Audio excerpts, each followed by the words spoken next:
In the middle of the Civil War, an enslaved man stole a Confederate warship, with his family hidden on board, and sailed it straight out of one of the most heavily guarded harbors in the South. His name was Robert Smalls, and his story is one of the most daring escapes in American history. Smalls was born into slavery in 1839 in Beaufort, South Carolina.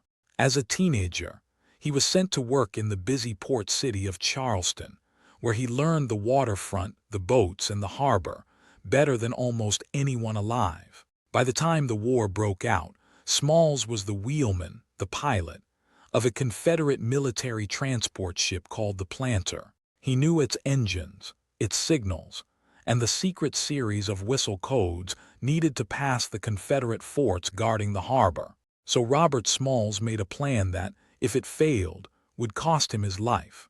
On the night of May 12, 1862, the white officers of the Planter broke the rules and went ashore to sleep, leaving the enslaved crew alone on board.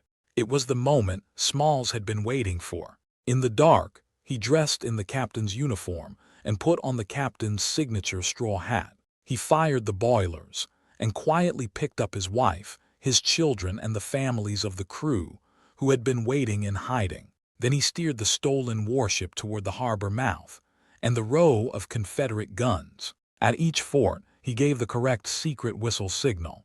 Standing at the wheel in the captain's hat, his posture copied from the real captain, he looked, in the dark, exactly like the white officer who was supposed to be there. One by one, the forts let him pass. The last and most dangerous was Fort Sumter itself. Smalls gave the signal. The sentries waved the Planter on, and the moment he cleared the range of its guns, he ran up a white bedsheet and made straight for the Union ships blockading the coast. A Union captain watched the Confederate ship approaching and prepared to fire until he saw the white flag, and then a man calling out across the water. Robert Smalls had delivered a Confederate warship, its guns, and its code book to the United States Navy. He and everyone aboard were free. But Smalls was just getting started. He became a hero of the war, met President Lincoln, and helped convince the Union to let black men fight. After the war, he returned to Beaufort and bought the very house where he had once been enslaved. Then he was elected to the United States Congress, where he served 5 terms, fighting for the rights of the people he'd been born beside. This is Untold America.